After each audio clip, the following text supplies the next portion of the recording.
Yeah, after watching the tape, I'm really proud of our effort down in Atlanta. We saw a lot of areas to clean up, but we're playing and executing right now, and our players are eager to keep digging, keep chipping away. We have a lot to play for. We look forward to the challenge, competing against James Madison this weekend on a national stage. Our goal is always go 1-0. I know our players, our coaches are excited to get up there, and JMU's having a fantastic season. They're well coached. They have great schemes in all three phases, and most importantly, have great players. So it's going to be a challenge, but one we look forward to. Thank you, Coach. Just a reminder for members of the media, if you have questions, want reactions, and raise your hand. We'll start off with Jackson. Jackson, please go ahead. Hey, Coach. This weekend, obviously, JMU will be hosting College Game Day. You guys got to kind of experience what that's like last week. Could you just talk a little bit about your guys' or not last year? Could you talk about your experiences last season with College Game Day and what it feels like to be sort of the away team for that? No, it's when you bring College Game Day to your campus, it's great. I mean, it allows you to put your program on a national stage, and they've earned the right to have College Game Day there. So there's a lot that goes involved in it. I'm sure they have a great plan, like we did, but it's just a great atmosphere for college football, and I'm excited that Sun Belt. It's the second year in a row that we as a conference have College Game Day there. So it's great for everyone involved. We'll go over. All right, thank you. We'll go over to Lucina. Lucina. Hey, Coach, hope we're doing well, and thanks for your time. What stands out the most to you about James Madison when watching them on film, and what are your main concerns when preparing for them? All the above. No, again, Coach Cignetti does a great job. He's recruited at a high level. Their defense, I think they're up 61 yards per game run the football. You look at their defensive linemen. I mean, Carpenter, I think it's 98, 99. He really plugs the middle up, and they have two great edge rushers. Their linebackers are some of the best in the conference. They have great secondary. And then on offense, I think it starts up front. I know they had some injuries on the offensive line. Those guys are gelling at the right time. Their quarterback, he can make every throw, he can beat you with his feet. And last week, their receivers played fantastic, and don't forget about the running back. So there's nothing. There's a reason they're undefeated right now, and they've earned the right for that, and get all the accolades they're getting right here. So it's going to be a tough challenge. We have to play near perfect game to have a chance to play. So again, all credit goes to them. We'll go over to Jarvis. Jarvis. Hey, Coach, what's been the biggest difference you think for you guys during this 3-game win streak? Well, you go back, and I've always thought we've had a pretty good football team. And early in the seasons, we weren't making the plays we had to be successful. And that starts with the coaching part of it. And but we had to learn the hard way sometimes. And this is 22 years of coaching, and we've been through more scenarios this year, this one season, than we have my whole coaching career. So, and then we started playing better on both sides of the football, and that builds confidence, and that gives you the confidence you can go out and make those kind of plays. And that's really what it comes down to. We made some plays starting in the fourth quarter of Southern Miss. In the last 8 quarters, we played very complimentary football. Go over to Sam. Sam. Coach, you mentioned a little bit about JMU's quarterback, Jordan McLeod. Have you seen anything change in his game over the course of the season? I think he's coming off his best 2 or 3 game stretch of the year thus far. Yeah, you look at him, like, how are we going to contain him? How are we going to stop him throwing the football? I mean, he is one of the top quarterbacks in our conference, and I just and he's impressive. Let me put that. He's impressive, and you have to pick your poison. Are you going to try to defend the pass? If they do that, they're going to run the football. So they're well balanced. If you watch them schematically, they have a great scheme. I think their offensive staff does a great job putting you in predicament sometimes to leave you one-on-one. But again, just a great football team, and they're playing at a high level right now, and they're representing our conference at a high level. And then maybe a little, take it for granted app, but getting bowl eligible, winning your 6th game this past week, how important was that for your program to get back to bowl eligibility, get back to the postseason after not making it to bowl season last year? we really haven't thought about it much. Our players didn't talk about it, but again, anytime you can play in postseason play, it's good for your team because you get those few extra practices to get some young guys some reps to get you ready for spring practice. So that's one of our goals is always to win the division and play in postseason play. And so all of our goals are still in front of us. And this is going to be a challenging week up there at James Madison this weekend. Thank you, and thank you, Coach. Appreciate your time. Thank you. Yeah, it was great victory last week against a really good football team. Guys played well. Didn't start well, didn't finish well, but in between, I thought we played really well. Proud of our guys, and just continue to get better and keep playing, mistake-free football, and doing a good job defensively and being able to run the football. So those are pretty key ingredients to having success. All right, thank you, Coach. We'll start off with Alvaro Torres. Alvaro.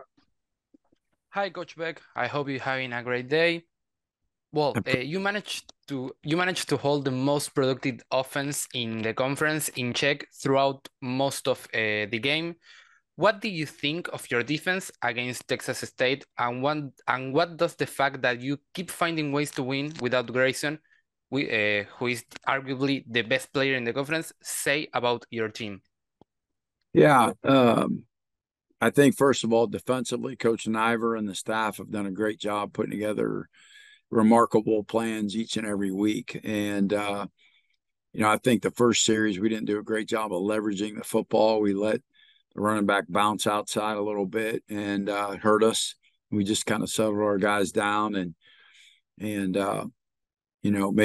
sure we leveraged the football, made sure we covered our guys, tackled well in space, and we did. And you're right. They're an explosive, powerful offense, great quarterback, receivers, running back, huge offensive line. And our guys played really hard. We got off blocks. We tackled well. We won the third down battle. A lot of things that are key to having success. And our defense has been playing really, really well lately. As far as having success without Grayson, it's always hard when you lose a player of his caliber, not only his talent and experience, but also his leadership. But our guys have responded. And one of the beautiful things all the coaches have done, we continue to just coach everybody because we never know who we're going to need, And in this day of football, as physical it is, you need everybody all the time. You just got to be ready when your number's called. And we got a lot of confidence in the guys here, and they've been able to do that. Thank you, Coach. Thank you. We'll go over to Sam. Sam. Coach, how would you assess Ethan Vasquez's performance over the past couple weeks and maybe some unexpected playing time, given you guys had two veteran quarterbacks ahead of him? But how important is this for his development and for the future of the program? Oh, yeah. You can't put a price tag on it. I love the way Ethan's playing. He's very calm in the pocket. He's done really, really well back there on the things that we've had to work on with him, and his decision-making process was excellent. His ability to stand in the pocket and take hits and throw the ball when people in his face, but also knowing when to run it. And I really love the way he's doing and protecting the ball. And the experience that he's gaining is invaluable. And you got two great ones in front of him, two guys that are great teammates. They're helping them. They're coaching them. They're telling them what they see. They're his biggest fans on Saturday afternoons and Saturday evenings. So I'm really proud of both Jared and Grayson in terms of their leadership and helping him. Coach, can you talk a little bit more about Grayson's leadership? How has he been able to still have an impact, whether it's coaching up Jared, coaching up Ethan, with him being out the past few weeks? Yeah, that's exactly what he does. He sees things and talks to them when they come over to the sideline. We love Grayson McCall because he's Grayson McCall, not because he's a quarterback or because he's the 3-time conference player of the year. We love him because of who he is. And he's got a great personality. Our players love being around him. Our coaches love being around him. He's competitive, loves to win, but he also enjoys his teammates a lot. So I think it's a great tribute to him that he's been around here coaching these guys up and helping them. So really proud of him to do that, and our guys respect and listen to him. and then maybe not the type of place you'd love to play here near the end of the season, but have you talked to the team about kind of the opportunity to go play at West Point, kind of a unique experience you guys will be able to get as a team this week? Yeah, we haven't really addressed it. Sundays kind of put the previous game to bed. We spent a lot of time doing that. We do some recovery work in the weight room and stretching and things of that nature. Today's their day off, and when they come in tomorrow, we'll certainly address that because it's a rich traditional program. Great young men in there that can potentially serve in the armed forces and represent the United States of America for us and allow us to play this great game. So the utmost respect for their program, their players, their coaches in playing a game in just a great a great venue up in West Point. And we're thrilled about the opportunity and excited about the challenge to go there. Thanks, Coach. Go over to Alan Blondin. Alan? Hey, Coach. We know what Sam Pinckney's done on the field. Obviously set an NCAA record this past week. Just wanted to know, when you first, as a new coach coming in with his maturity and experience, was he one of the people that bought in early? Or did he need some convincing? And if so, was he one of the players that you leaned on to maybe try to, for lack of a better term, maybe win the team over? Yeah, I think he's a tremendous football player. You knew that right away when you came in, and you knew if you could keep him part of the team, that it was instant credibility. So just visiting with Sam and talking to him and the goals and the dreams and aspirations that he had, it was important to let him know how we could help him. Like, how are things going to be different in our system compared to the system that he played in? And what does that look like for him personally because of the goals and dreams that he has? And I tell all the players that play for me, I'm basically a servant leader. And so this is their team, right? And I guide it and drive the bus, sort of speak, to get them where they need to be based on what I see. And I tell them that, but they ultimately have to do that.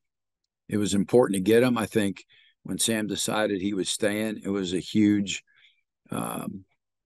testimony probably to me and the staff, and gave us some credibility instantly, keeping Sam, keeping Grayson, the former players. A lot of them had opportunities to leave, maybe even look to leave at some point, and then realize, hey, you know what, I'm going to stay, and them giving me an opportunity, believing in me and our coaches and our system and what we needed to do. So I think it was huge for us to win Sam like we did. I've got a last question if I have time, Travis. Absolutely. Okay, Coach. So the NCAA's pending ruling on James Madison's request to be eligible to play in a bowl will impact your team as well. Apparently, the Sun Belt has told James Madison, if they get NCAA approval, that they will then be allowed also to play in the championship game. Do you have any thoughts? It impacts your team, but do you have any thoughts on whether you think they should be granted or should not be granted eligibility? I really don't. I mean, we're to the point where we are in our season right now because we just win the day that we're in. We worry about where our feet are. And so we got a really tough one at Army in West Point, and just an incredible venue with rich tradition. And that's what I think about. Those other things I have no control over, and it's a waste of time for me to talk about it, and it hurts my brain to think about it. So, to be honest with you. So in reality, I worry about our guys, keeping them healthy, giving them a great game plan to go up and execute against Army. And then we'll worry about next week. Do you have any general thoughts on the 2-year transition period and whether it's necessary or not, regardless of James Madison's situation? I don't know much about the ruling in that and why and what it's all about. So it's hard for me to comment on that. All right. Thank you, Alan. Thank you, Coach. Do appreciate your time today. Thanks, guys. Yeah, good win Saturday against UConn. Really liked the way we played in the second half. dominated that second half. Took us a while to get started in the game, but still went in halftime with 13-3 lead. But had some record-breaking performances from, Jordan McLeod, Reggie Brown, and Elijah Surratt. Thought the defense played really well, didn't give up a touchdown. Turnover ratio won that 2-0, led to points, 10 points, stopped a fake punt, which led to points also, almost like a turnover. So still think our best fourth quarter game is out there yet. We've yet kind of to play a great fourth quarter game, and looking forward to the matchup this week against Appalachian State. Really good football team. All right, thank you, Coach. We'll start off with Jackson. Jackson. Coach, it feels like every week we're talking about how much louder the noise surrounding your football team is getting. And, this week you guys are, the university is going to be welcoming in College Game Day. How are you trying to just continue to keep your players focused on App State and going 1-0 this week? Yeah, well, it's business as usual here. Game day coming is awesome. It's really exciting for our fans. It's great exposure for the university, the athletic department, and the football program, the town too. But we don't get a free touchdown because game day's coming. Or like when I was a little kid, you went to 7-Eleven and you bought one Slurpee and got one free. There's no giveaways here. So we got to focus on what's going on. It's going to affect performance between the white lines. Our guys have done a good job of that, and I expect us to do a good job this week. Good, thanks. We'll go over to Lucina. Lucina. Hey, Coach, hope we're doing well, and thanks for your time. Your defense managed to have yet another dominant performance, even without Jalen Green. What stood out the most to you about their performance on Saturday? We were really good on third down. We got them off the field. When they did get to the red area, we held them to field goals. We held them to 80 yards rushing, which I guess is a lot relative to what we've been giving up, but still it was good. And some of those yards were near the end. I just thought we played really hard and rallied to the ball. Wasn't perfect in any phase of the game, but we got a lot of good players, and we had guys step up, some guys take more snaps than usual, and didn't really see a drop-off. Awesome, thanks. Over to David Teal. David? Heard a lot of coaches relish the opportunity to go on the game day set, sell the program as such. Other coaches hate the disruption of their game day routine. Where do you fall in that regard? Well, I guess I'll be able to answer that question when it's all over, because we are creatures of habit. We all have our routine. But, it's great exposure for the football program. We're excited about it. And but that'll be a 5 or 10 minute clip, and then it's back on to kind of the mindset that you got to have to make good decisions on game day. You mentioned earlier during the UConn game that you stopped a fake punt. How would you assess your special teams overall this season? Seems like they've been pretty darn good. Yeah, I think our field goal team's been excellent. Our punt team's been excellent. Punt return's been real solid. Kickoff had a little drop off during this game and did one other game as well. We got to get that going again. Our kickoff return game needs to improve. Those two phases need to improve this week. Overall, I think we've been very solid. We've created points, haven't given up points. Well, we did give up a kickoff against Marshall. But so we are looking for improvement in particular in those two phases, but we're always looking for improvement in all phases because you either do get better or worse. Last year, after Coastal Carolina, you all proclaimed yourselves King of the East. Will you do the same if you win Saturday? No, I doubt that. I think that was a first-year thing where everybody understood it was absolutely our last football game. And it was a moment where our guys got to celebrate their achievement in their introductory year in the Sun Belt and FBS football. It was a great first year, accomplished a lot of great things. So that was their time in the sun. No, this is more business right now. It's hard for me to look that far ahead to after the game right now because we're playing a team that's really good. They've won 3 in a row. They have an outstanding tradition. They're very well coached offensively. They run the ball and throw the ball equally well. They're scary. They're really scary on offense and defensively. They're very multiple. They're playing very well on defense right now. They got a lot of good players. They play a lot of players at a lot of different positions on offense and defense. And we know the challenge that they present. Go over, Sam. Coach, there's only been 14 Group of 5 programs that have had the opportunity to host College Game Day. Obviously, James Madison had hosted twice at the FCS level and now at the Group of 5 level. But what do you think it says about the Sun Belt as a whole to have 3 of those 14 appearances in the last 4 seasons? Well, I think people that really follow college football closely understand that the Sun Belt is premier Group of 5 conference in the country with a lot of great programs, particularly in the East, the West also. But, we think we're special. We think we're a great brand.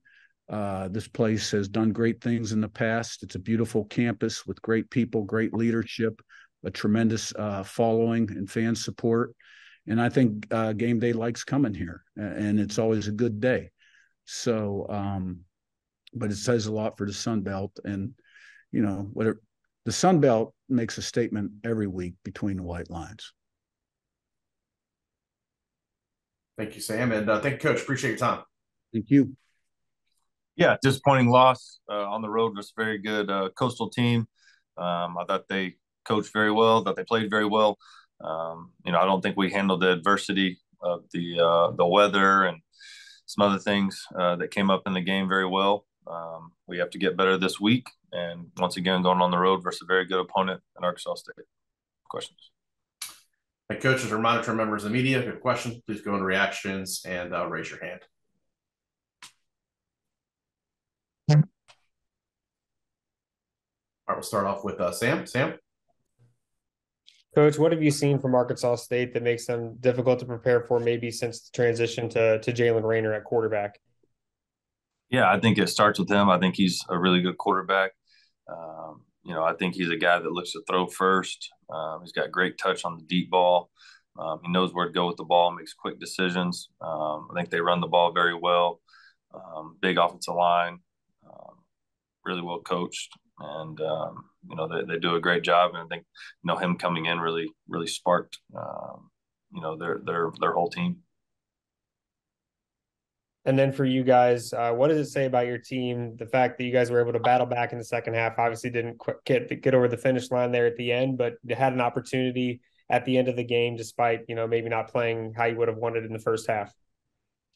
Yeah, I think, we started off really well. We got the ball, went right down and scored, and held them their first drive.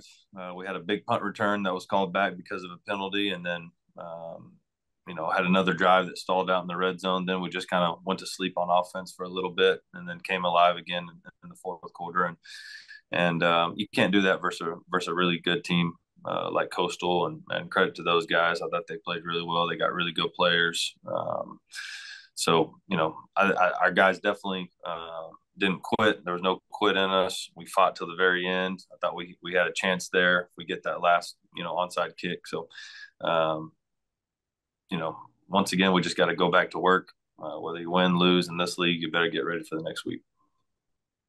Thanks, Coach. Yep. Go over to Lucina. Hey, Coach. Thanks for your time. Hope we're doing well. What would you say are the main things you need to work on with your offense for the remainder of the season after this last game? Yeah, I think just going back to the execution part and what we're good at, what we're not good at. Really doing a deep dive into that. We got to be able to run the football. That's our bread and butter. It sets up everything else. So we'll continue to get better and on offense, and we've just been a little bit too inconsistent at times. Great, thanks. Thank you, and thank you, Coach. Appreciate your time today. Yes, sir. Yeah, definitely. Obviously disappointed in the loss to Marshall. Credit to Coach Huff and Marshall. I thought they played really inspired football, a great college football game on a special night being Memorial Weekend, and we came up just one or two plays too short in the game. Got to bounce back. We're back at Paulson Stadium, back at home, trying to go 1-0 this week against a good Old Dominion team. So with that, I'll take any questions you got. Thank you, Coach. As a reminder to our members of the media, if you have any questions, please go into reactions and raise your hand, and then we'll be happy to call on you. We'll start off with Sam. Sam, please go ahead. Coach, can you talk a little bit about the power of Paulson for you guys this season? Obviously undefeated at home, and then just the fact that it's senior day, what that kind of brings to the table as your final home game for the season. Yeah, Statesboro, Georgia, and Paulson Stadium have been really special to us. You know, you look at this place; it's one of the top 5 toughest places to play in the history of college football. We just had one at Marshall, so I know what those type of trips feel like, and I can only imagine what it means. You know, coming into this place of history, which is being able to come to South Georgia in a crowd that has always been electric for us. Should be again, especially on senior night. And it's been special. It's one of the reasons that we are undefeated at home and trying to finish off and cap off an undefeated season at home. You know, for our seniors, I think you always remember the last time you played at your home stadium. It's special. And it's special for a lot of reasons for our coaching staff, because these guys helped us. You know, this is year 2 for us. And they helped us build trust and relationships within the team, and really have carried us now to two postseason eligibilities, and again a chance hopefully to go finish strong here and see what what conference lies for us. So guys like Brian Miller and Khalil Crowder and Kadri Jackson and a group of seniors that really bought into us and trusted us, we're very appreciative too, and it'll be emotional when watching the last time they walk across Paulson's field. And then you guys are 3-0 all time against Old Dominion. Obviously won the first matchup last year as Sun Belt Conference opponents. What makes them a challenge to prepare for this season? Yeah, you know, I think Ricky does a really good job. Offensively, they've always been a great ball-controlled offense. It starts with the run game. You know you're in for a physical run game each and every time that you play them, and they marry up the play actions extremely well off of it. Defensively, you know, running that odd front defense that just has so many multiple looks with as good a linebacker as a captain as you could possibly have, not only within this conference but within the country. They really play to their defense. You've seen games, they've been in more one-score games than you can possibly imagine up to this last week. So we know it's going to be a fierce battle, be ultra competitive, and we'll have to be ready for another good Old Dominion team. And then last question for me, Coach, but how important is for you guys to get Jalen White going, to establish the run, to really set up your offense and what you're trying to do on a week-to-week basis?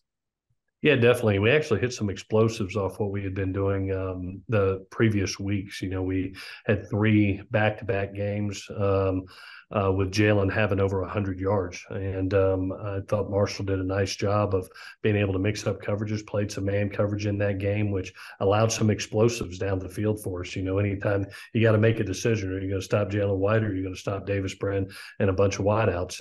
And so we saw a little bit more loaded box after 300-yard rushing games. And that's why you look up and we have over 300 yards passing in the game. It created some one-on-one matchups against a good receiving core. Thanks, Coach. Mm-hmm. Thank you. And thank you, Coach. Appreciate your time. Thank you for joining us today. Right. Thank you, guys. Hail Southern. Yeah, you know, we played a fantastic Troy team. I mean, it's such a strong defensive team, outstanding team that you got to play your best to beat and have all the bullets in your gun. And it was amazing. It seems like this is a year that I've got to I see about everything I can see, but our kicker, our field goal kicker, pulled a muscle on Thursday, thought he would be ready for the game, but an hour before the game told us he couldn't kick field goals or kickoffs. Our punter was the backup kicker, and on the very first kick he tried, not only did he kick it to the back of the defensive line, he pulled a muscle and he couldn't punt or kick. And so we lost our kicker and punter the very first, but I had a backup punter, but I had no kicker. And so I think 6 times during the game we got inside the 30 and had to go for it on 4th down every time. And we got one, and we were successful one time. Might have kept it closer, because I think with Troy, if you watch the way their games have gone, if you can play them close for a half, because their defense is so strong, they're very patient on offense. And so we were moving the ball well. The stats offensively were about the same. Neither team rushed for 100 yards. So both defenses were pretty daggone sporty against the run, but both teams threw for over 300. And they won their red zone battles, and we did not. That's where their defense puffed up and showed what they could do. We could have used 5 field goals in there to keep it really nice. Around halftime, your kids go up with a little bit of pump in their chest, but you go down 21 to nothing. We get it back to 21-7. Hopefully, those kickers their injuries will be okay. But we have the last time we kicked, we used a walk-on kicker, kick an extra point that had never kicked before, and he made it. I was glad to see that happen. And so again, don't know if that would even change the outcome of the game. But what I'm saying, it changed with our team and where we are and playing the better teams in the conference. We've got to have everything kind of working on all cylinders and kind of massage the game to get you into the fourth quarter. And that really got us back. Now, it was a better game. They scored twice in the last 5.5 minutes, and it was a little bit closer, but I think they were clearly the better team. And so I don't want to take away from the way they played, but we just kind of got behind the 8 ball with our kickers and punters, and sure hope we get them back. Any questions? Thank you, Coach. Just a reminder to our members of the media, just go into reactions, raise your hand for questions. We'll start off with Kyle Kinsey. Kyle? Coach, I'm writing a story about the 30-year anniversary of this upcoming Iron Bowl and your team completing that undefeated season. I'm just kind of curious, some of your memories of that year. In particular, did you have a little bragging rights over your dad, your team being undefeated despite his winning the national championship? What do you kind of remember about that season? I'm going to say, you call me later and let's do an interview on Auburn. Right now, this is about ULM, and I really don't want to I don't want to talk about that's disrespectful for me. But I appreciate your interest. If you want to call and set something up, we can talk about it later. But right now, we're on a press conference for the Sun Belt Conference, and I think whether people want to talk about ULM or not, I think that's probably where we have to direct our conversations. And I'm sorry. Sure. No, I understand, Coach. Thank you. We'll go over to Hunter Dawkins. Hunter? Coach, where do you guys go from here? Is it a straight recruiting atmosphere, or how are you going to make the team? What's your goal on setting to the next fall? But your first goal is to get your guys trying to get better every game and go into the last 2 games as good as we can possibly be. We do have our Ole Miss, which you know how that is. You're playing with bank money there. You're playing a top 10 team, at least until Saturday, at their place. And then you've got your state rival, Lafayette. So we got a lot. That's big. So we got to keep our kids practicing hard, playing hard. It's been a year of perseverance. I mean, in a lot of 28 years, this has been one of those that we've lost close games early. So what you got to do, number one, is keep your guys playing hard as they can, because if they're getting better, you're going to make the best you can out of this season. But any win is the beginning of next season too. So you got to treat your games as important as they always are. But you're right. You've got to start saying, okay. And another thing, Blake Murphy, our freshman, he only had one more game he can play in until and keep his red shirt. So we thought we would keep him until the final, where we can use both quarterbacks and not play him this week either.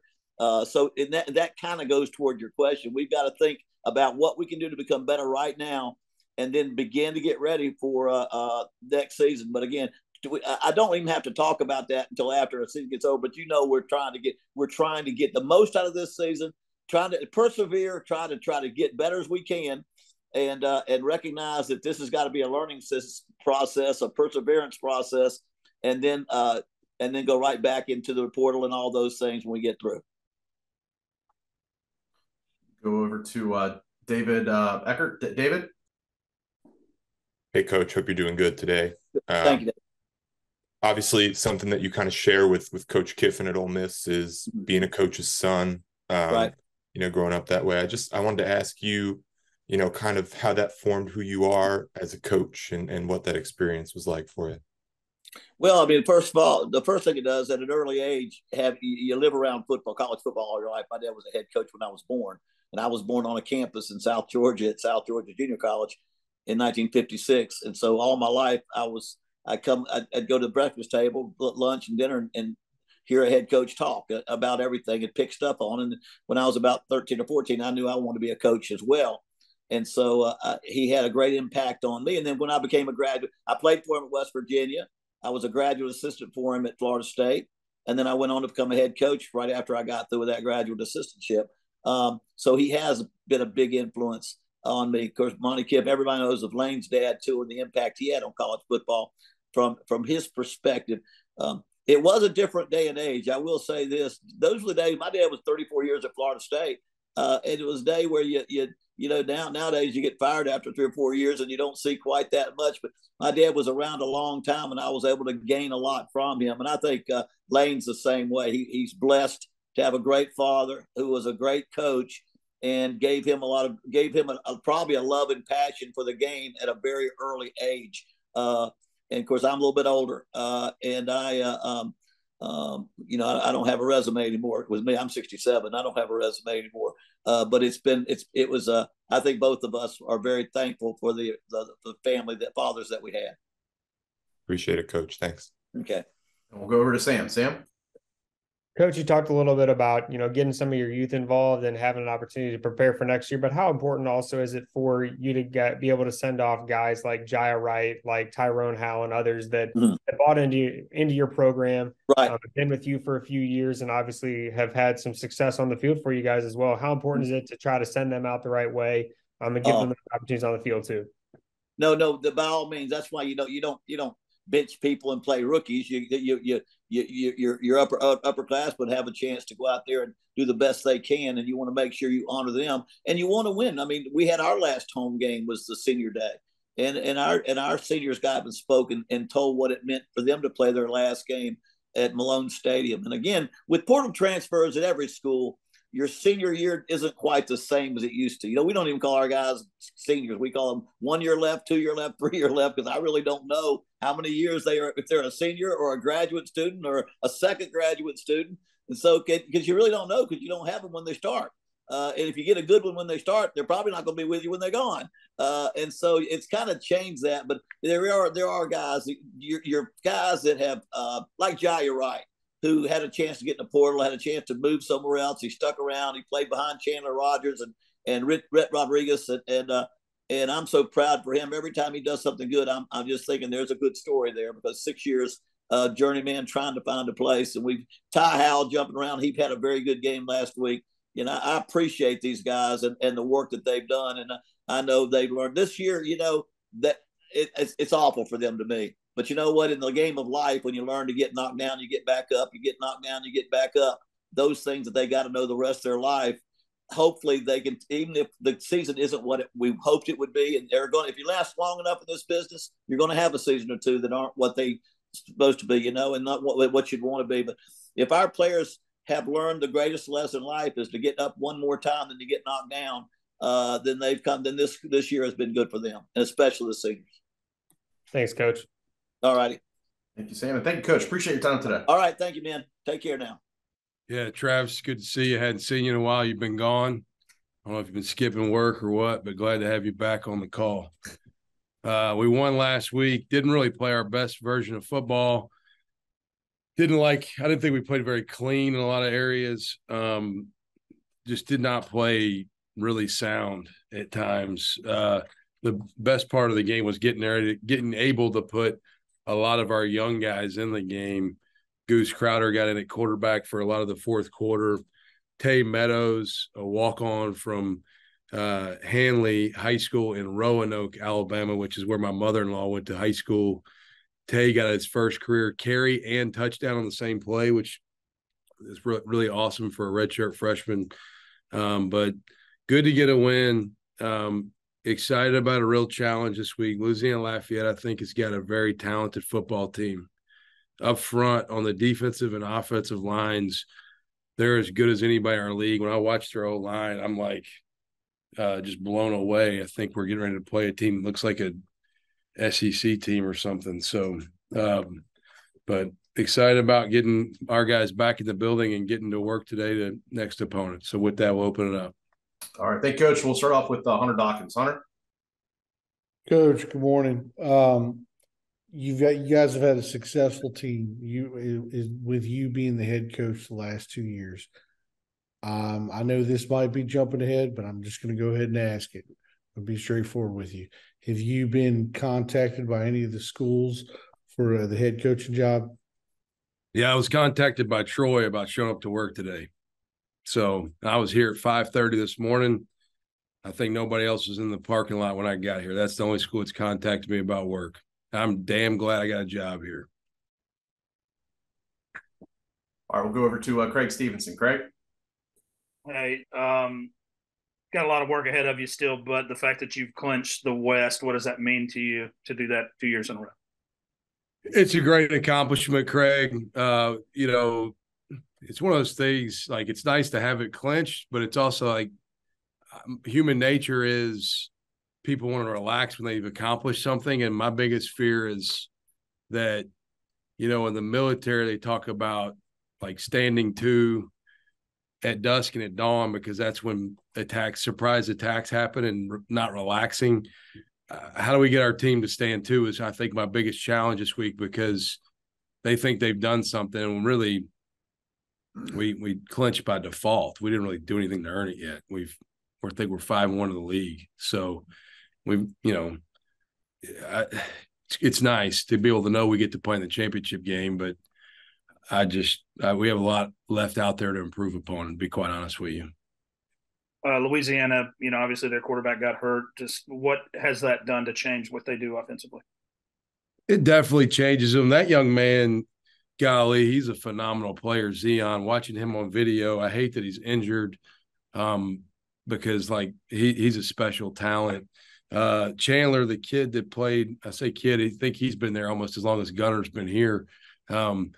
But I remember him in high school, watching him play. He's a really crafty player, has a good arm, understands defensive secondary rotations. You could tell he knows where to go with a football, but it changes him some. I mean, you plug one player out and one player in, and things are a little different with maybe how they're playing the game. But the thing that they have done so well, Craig, like I mentioned, is their offensive line is ridiculously good. I mean, I think I could have a chance to get some yards playing running back behind their O-line. I mean, their O-line is – I'm just very impressed with their offensive and defensive front. And their O-line, I think it allows them to put – they can change how they play the game at quarterback, but their offensive line play is so good that it allows the quarterback position to be comfortable and calm. One last thing. Richard and Javon obviously have had great careers individually, but for them to do it at the same time in the same game, how much of a luxury is it to have two guys that can get to the quarterback the way they can? Yeah, it's big time. I was up at like 3:30 this morning, wondering what we're going to do when they're not here. I'll tell you this. Middle of last season, when I got here in December 2021, they both played bandit, which is our boundary outside linebacker. Some people, we call it in Kentucky, we call it the jack, but it's your stand-up 2-point guy to the boundary. And in the middle of last year, we weren't performing really good on third down, and Javon was coming off of a little bit of a lingering issue the spring when I first got here, so we kept them both at bandit. And about middle of the season last year, I went to our defensive staff room. I'm like, guys, we're idiots. And they're like, what, we're playing pretty good on defense. And I said, yeah, but we have one of those two dudes standing next to me on the sideline all the time. Mm-hmm. So as we evolved our defense this year, we felt the best thing was moving Javon to field end. It's not what he'll play when he goes to the NFL, but he's a very team-first young man, and it's also shown his versatility and flexibility from a position standpoint. And so now we're playing most of our downs with both of them on the field. So you got to kind of decide, do you want to slide the protection to Rich? Well, then Vaughn gets a one-on-one with a tackle to the field where he could be in a 4-eye and become a 5, or stay in as 4-eye and become a 3. It just puts some stress, I think, on offensive lines and maybe schematics. And both great people, both great players. Very happy for them to both get the recognition that they've gotten. I think I was texting with Jim Nagy this morning. They both got like this Senior Bowl Defensive Players of the Week maybe as well, which is really a neat deal for those guys, and they're good friends. So happy for both of them. Thank you. All right. Thank you. And thank you, Coach. Appreciate your time today. Thank y'all. Yeah. Getting ready to go play a really good Troy team this week over there at their place. Really well put together team, offense, defense, and special teams. Veteran team playing with a lot of confidence. So for us, it's an opportunity for us to go over there and go get this thing right. It's going to take a heck of a team effort to go over there and go beat these guys at their place. But that's the plan every week. So this week we're going to put together a plan. We're going to get on the plane with a bunch of guys that believe in going do it, and we're going to go try to get our 6th win this week. All right, thank you, Coach. We'll start off with Craig Stevenson. Craig? Hey, Coach, like I was talking about with Coach Sumrall, the pass rushers they have, how good are those guys? How big a challenge is it to face them? They're really good. And it's not just one or two of them. That's the thing. They, I know their 2 edge guys are the ones that have all the sacks, but their interior rushers are really good too. You can't – it's not like you can slide to one side or the other. You got to block it straight up. And, the problem with it is that they're so good against the run. As a defense, they're only giving up 100 yards a game rushing. So it's not like you can just tee it up and hand it off and run it at them. You're going to have to throw the football. So you're going to have to be really good in pass pro. These guys, they're a problem. They're really a mismatch when you try to leave a tight end on them in pass pro. And then certainly, in known passing situations, those guys can pin their ears back and go. And also, do you have any update on Zion? Zion will not be back this year. Thank you.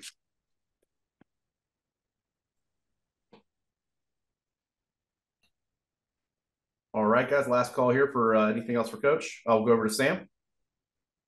Hey, Coach, how do you game plan for a player like Kamana Vidal that's so explosive and really create some challenges on the defensive side?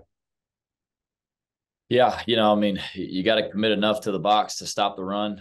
You got to gang tackle and you got to run to the football. But, again, talked about their defensive personnel and kind of how if it was a one-man show, it's a little easier. Their quarterback plays really good. He's a smart kid. He doesn't make mistakes. And then they've got receivers on the outside. They got a 50-50 ball guy on the outside. And then the other 2 receivers have real juice there too. So, it'd be one thing if they're a one-trick pony, but they can spread it out. They can throw the ball around.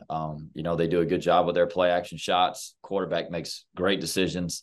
It's just we're going to have to play great up front, on both sides of the ball to be able to go over there and go get a win. Our defensive line is going to have to do a really good job. They're going to have to knock back the line of scrimmage, and at linebacker, you're going to have to run the football. And whenever you tackle, you got to wrap up and bring your feet. And you got to gang tackle, because he does spin out of a lot of them. Just another really good back in this league that, we're going to have to play really disciplined football, and you're going to have to play with a great effort to get more hats to the ball. And then you guys are one game away from bowl eligibility. How important is it for you guys as a program to kind of push through it and make it back to the postseason this year? Well, I think it's tremendously important.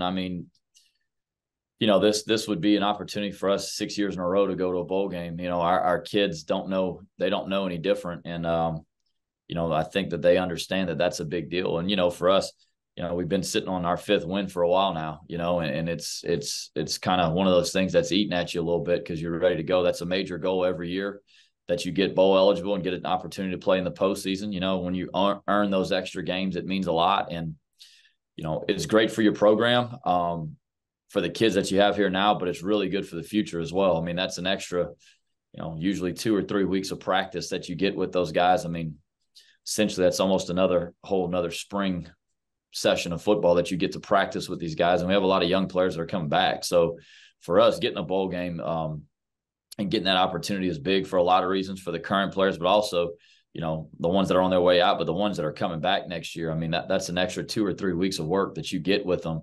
To continue to develop them and get better. So, yeah, it's a huge deal for us. And that's what we're playing for now, is getting that 6th win and getting a bowl game because, when you start the year, that's always one of your major goals. Thanks, Coach.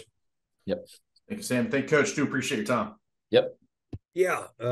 Coming off a big win for us on the road versus a really good Louisiana team. Got a lot of respect for their staff and what they've been able to accomplish this year and what they've been able to accomplish in the past. And that's 2 in a row for us, which is huge. It's been a very taxing year for us. We've had a lot of things happen, a lot of injuries. We're very young, but we've continued to battle and continue to improve.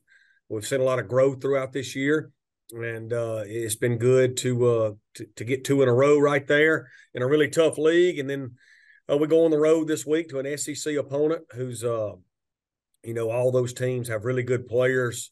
Mississippi State's a really old football team, one of the oldest teams I've ever coached against. They've got, I think, 9 senior starters on offense, 8 on defense.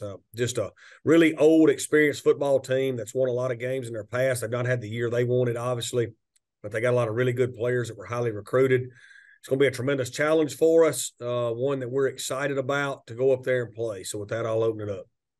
All right, thank you, Coach. We'll start off with Hunter Dawkins. Hunter? Coach, good morning. How much do you guys plan to use Ethan Crawford this week? You'll have to wait and see, Hunter.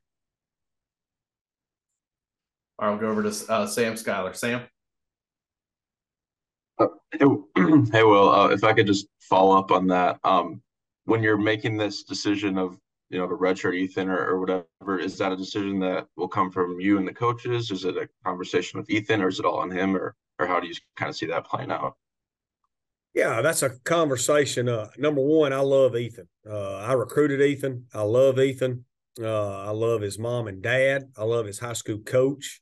And so there's a lot that goes into that decision from me as the caretaker of this program, number one, and the caretaker of Ethan right now, number two. And, but I've got great respect for everybody involved. Anytime you make a big decision that affects someone's life and future, all parties should be involved in that decision making. And so everyone. All right, we'll go over to Andrew. Andrew?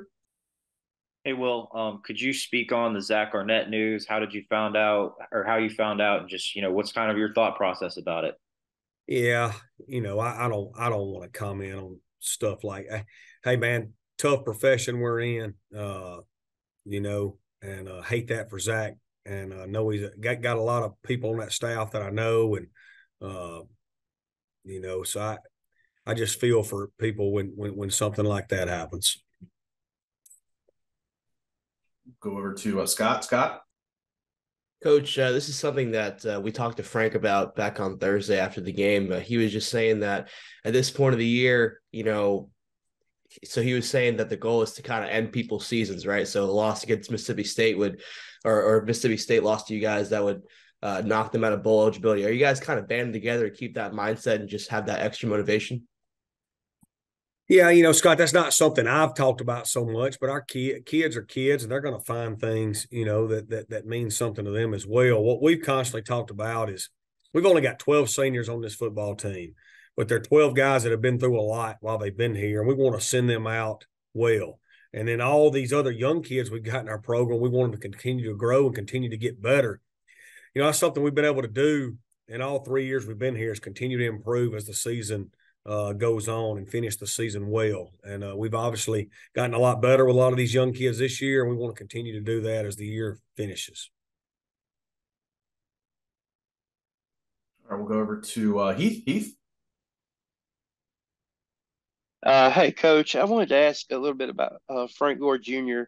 Last 3 games, it's been a different level, and I thought it was impressive, even after the fumble late, the way he was able to come back and help run the ball. Can you talk about him just the past 3 games and what he's done running the football? It just seems like he's at a different place now than he was early in the season.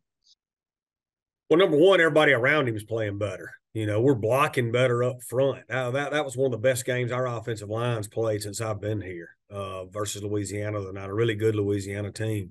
So everybody around him is playing better, and then he's not pressing anymore. I think Frank would tell you early in the year there was a lot of things going on in his life, from being a dad for the first time to other things and other people in his ear. He's just playing and letting the game come into him. And we're playing so much better around him. Our offensive staff's doing a great job, and it's been fun to watch. All right, and go over to Scott. Scott? And this is just a follow-up to the Coach Arnett news. Just out of curiosity, when something like that happens, does it change, anything that the coaches are maybe planning on because an interim head coach would take his place? I think each situation is unique in and of itself.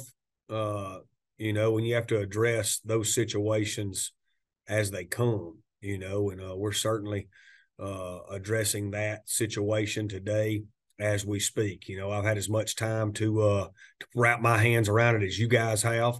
And we got off the practice field this morning at 10:30, and it's 11:26 right now. So we're in the process of getting our hands wrapped around that and figuring out which avenues we need to change moving forward and which avenues we need to keep the same moving forward. All right. Thank you. And thank you, Coach. Do appreciate your time today. Thanks so much, guys. Yeah, good afternoon. What a tough loss for us on Saturday. We ran into a buzzsaw and a really good Appalachian State team.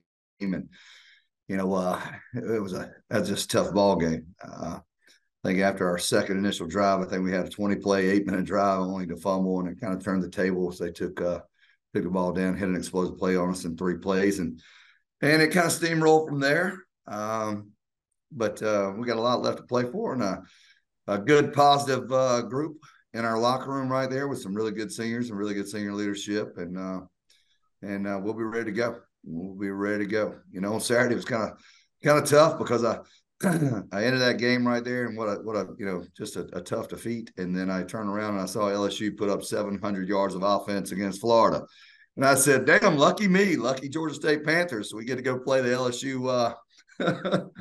LSU Tigers this week. So I'm pretty thankful about that. They seem to be playing really well. So we look forward to making a trip down there. And then we got them at 8 o'clock Saturday night, which, if you're going to play LSU, you want to play them Saturday night at 8 o'clock.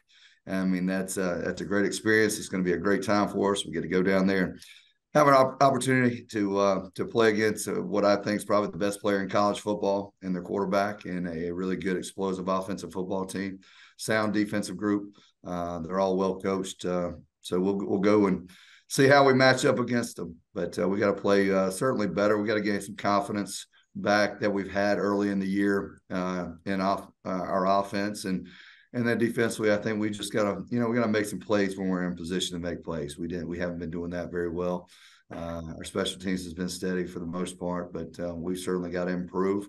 Like I said, we do have LSU this weekend, and then we finish up with our final conference game Thanksgiving week against Old Dominion. So 2 games left. I think we're right here with solidified postseason play. So there's a lot to look forward to. So it's not all doom and gloom, Stan, as you might think.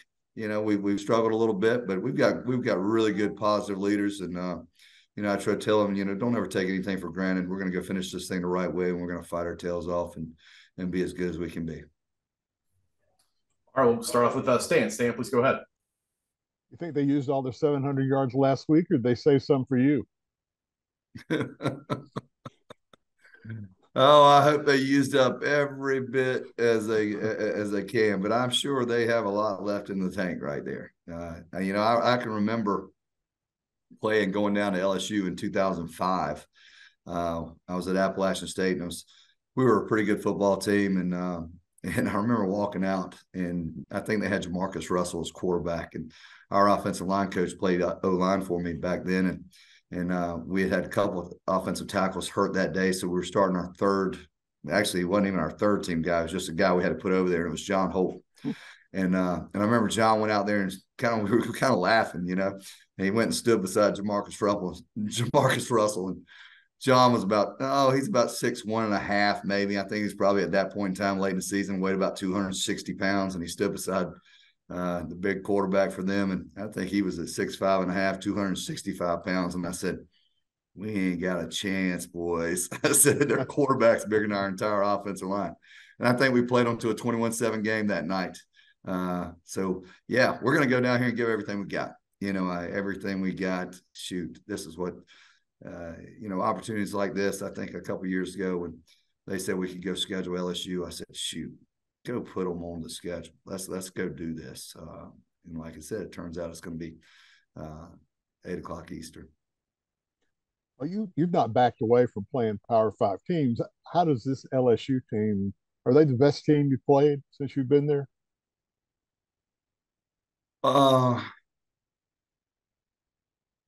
we played a really good Penn State team in 17, but I would say yes. I think they of course like everyone else has some weaknesses in there. They're not hitting on all cylinders defensively. They've got some things they got to correct right there, but offensively they may be the most potent offensive football team I've witnessed. I look at them and I think James Madison's ranked ahead of them. I think they're 18th and LSU's 19th. And don't get me wrong, James Madison's a good football team, but I don't know. I mean, it just look a little bit different. Their quarterback, like I said, he took a few plays the other night that made me think twice. Well, he looks like he's playing for a Heisman Trophy. Is what he looks like. In addition, I think he is the best player in college football. I don't think there's any question about it. I've seen, there's a couple up names up for it. You got Bo Nix out there at Oregon. Shoot, we played Bo Nix at Auburn and they benched him. So we're gonna go down here and see what this guy's got. Hopefully we can get him benched too. All right, man. Thanks. Yeah. All right. Thank you, Stan. And thank you, Coach. Do appreciate your time today. I appreciate you. I tell you what, it's nice right here. One question, you're out. I talked too long. Y'all have a good day. All right. Thank you. Yes. Well, was very proud of our players. I thought they showed a competitive grit. It was a game where we had a lot of things not go our way, but we were able to continue to compete and get the game to a one score possession. And again, made a penalty at the end of the game that really kind of cost us. But again, I thought our players really showed up. I think you can see the growth and maturity. But really the storylines is we didn't take advantage of really good field position. We had the ball 5 times on their side of the field and we came away with 0 points. And when you play a talented football team such as South Alabama, they're going to make you earn every yard that you get. And, when you look at the double positive, we didn't have very many explosive plays. So again, when you're playing that talented of a defense, they make you earn everything that you get. So, great challenge this week with Texas State, one of the better teams in our conference. And they challenge you schematically. They challenge you with the competency level of their players. So again, we're going to have to play our best football to have an opportunity on Saturday. And Coach, we'll start off with Luke Matheson. Luke? Coach, as you mentioned, Texas State coming in. This is a team that's much improved over what they have been in recent years. And I know Arkansas State, Texas State, it seems to kind of be one of those games. A lot of times it's one-score games. Sometimes it comes down, to the last minute of the game. What are you expecting this year out of that team, and not only from their standpoint, but the Arkansas State standpoint as well? Well, I have a lot of respect for their football team. They have quality football players. They play exceptionally hard. They're very solid in all 3 phases: offense, defense, special teams. So really, we're going to have to play our best football in all 3 phases. And then, it's the maturation of a young football team in terms of, understanding that a football game can come down to 2 to 3, 4 plays, and you never know what 2 to 3, 4 plays are really going to make the difference between winning and losing. And if you really think about it, sometimes an entire season can come down to 4 to 6 plays. And that's just, that's the game of football. So, being where your feet are, having a mindset of locking in on every single play, treating every play as though it has a life of its own. Those are the things that we talk about. And so again, that's going to take that approach on Saturday, because again, they're as good of a football team as we have in this conference. And we know how good our conference is right now with all the teams. So again, a tremendous challenge in moving forward. Coach, you just said a word I want to touch on. You said the word mindset. I made a mention to you on the sideline Saturday night after the game that I saw a difference in the way your team looked walking off that field versus what I've seen in the past 2 years before. I want to touch on the word mindset because it seems like the mindset of this team has completely changed. I'm seeing young men that are wanting to, guys that are injured that still want to get out there on that field, guys that just refuse to lay down. And that's something we haven't seen in the first 2 years when you was here. How much is that helping you this year? Well, it's helped us immensely, and it's a tribute to our players. and the whole culture is completely different. And, this is the fourth time we've taken over a football program, and, all four incidences are different, and you have to rely on your vast experiences. And, I think we all understand the many challenges that we had coming in here. And I can't say enough for our coaches and our players, because, we've had to rechange everything. It's basically be an expansion team from ground zero. And we made a decision to do it really through the high school ranks. And, our players have now been grown in our program, even though they're really in year two. But the work ethic, that's what I've been really proud of, is just their whole mental disposition the entire year. We're a connected football team. They trust the coaches. They trust each other. They hang on every word that you say, and they want to do well.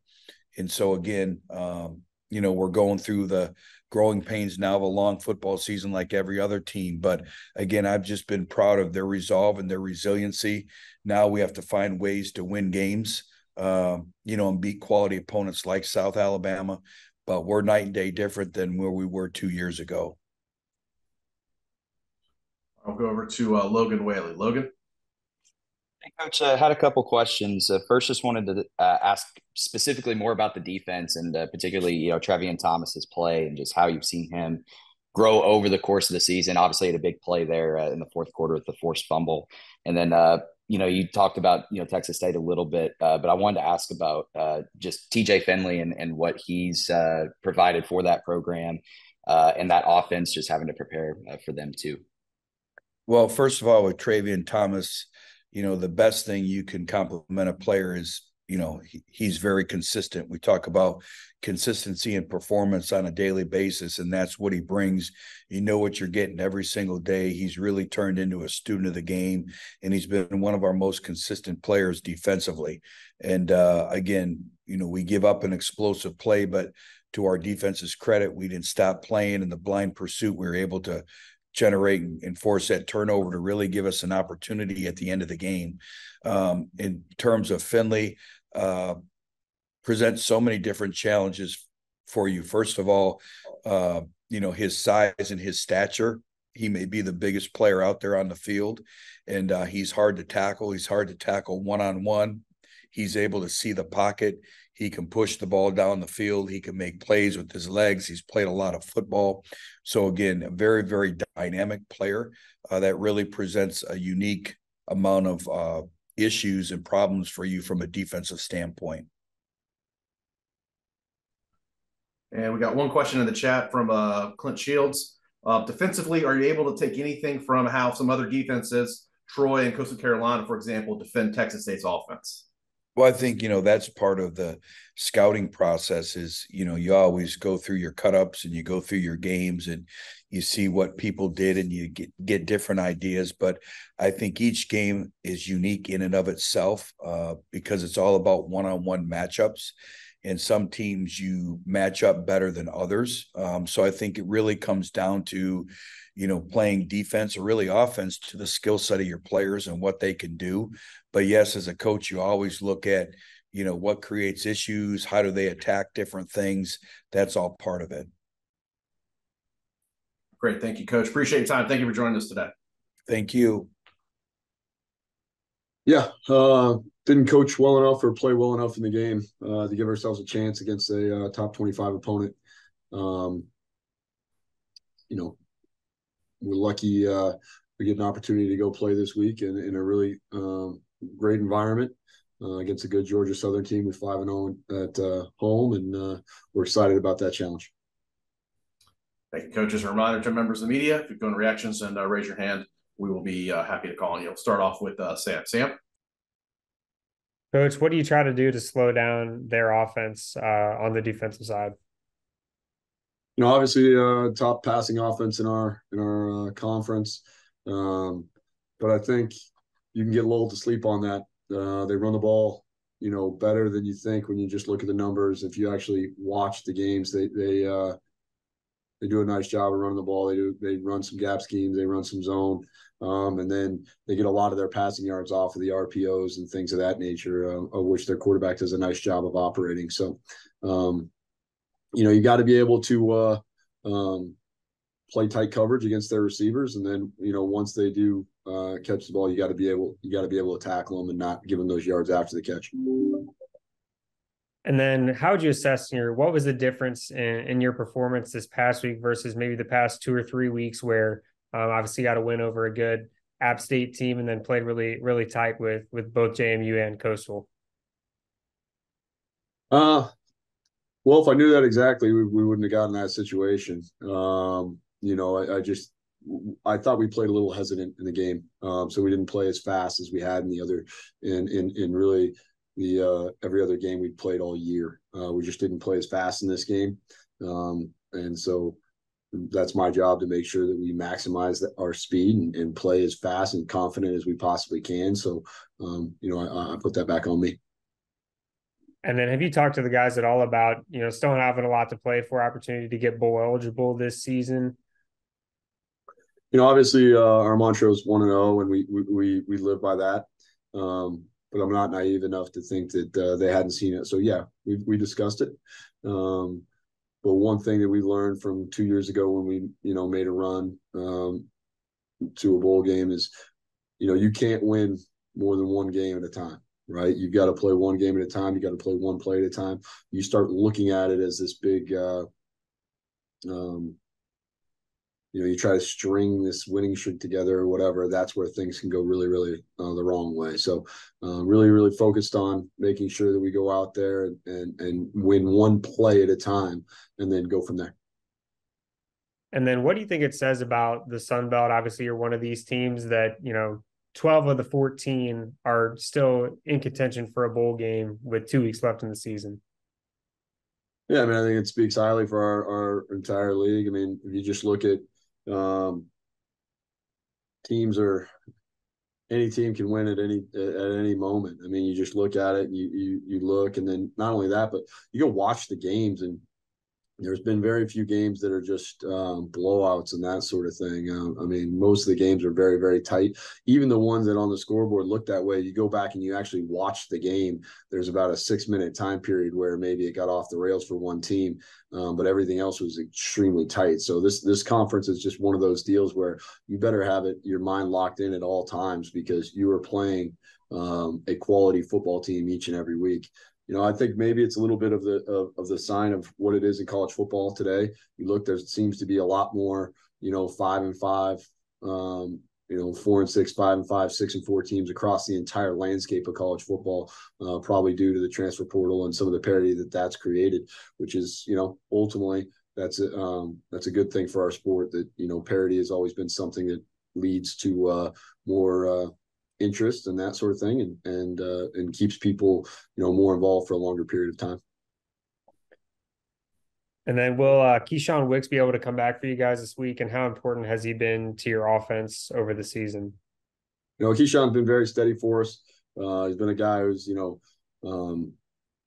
made guys miss in the hole, broke some tackles for us, made some big time plays, in 4-minute situations and things of that nature. So he's been a big time player for us. We feel very confident in our training staff that they're going to get him back and ready to go.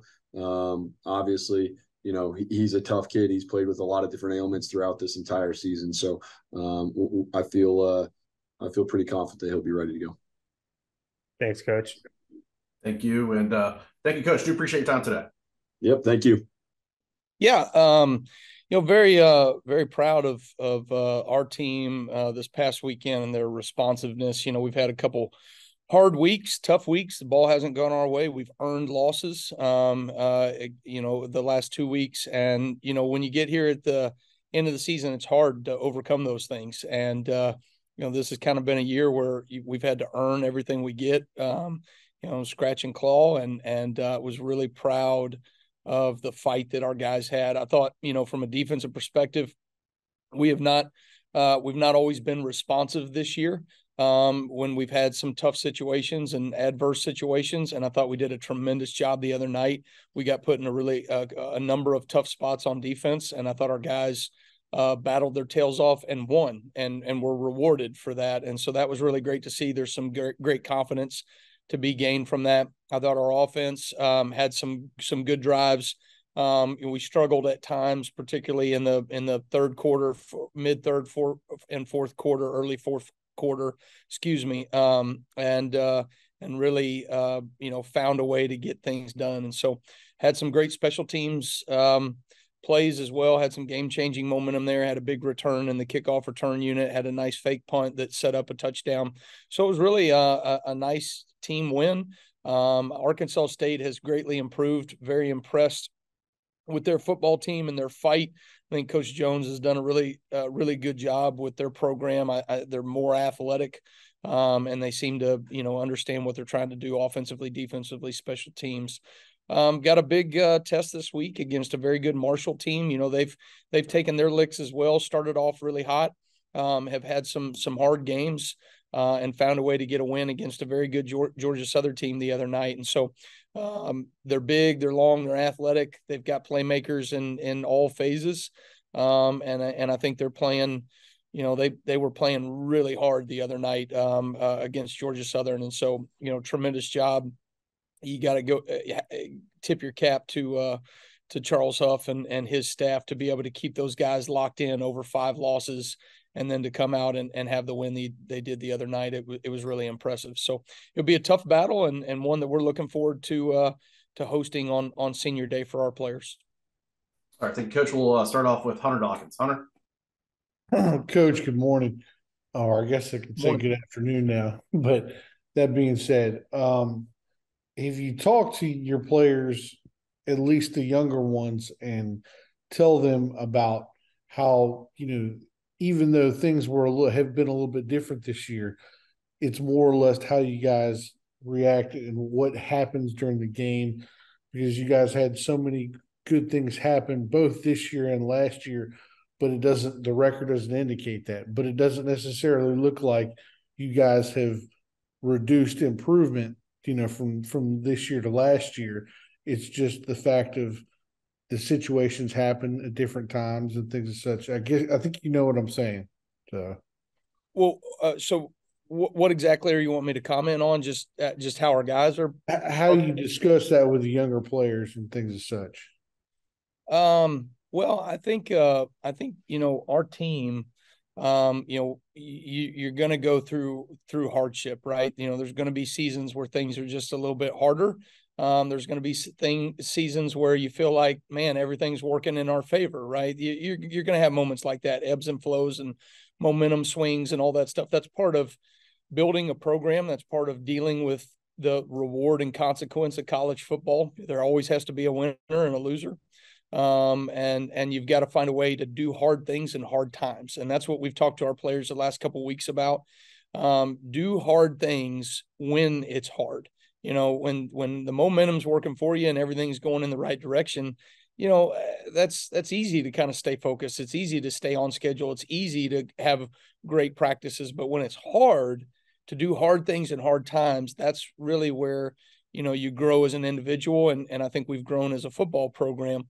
What I'm hopeful to see is that we finish well.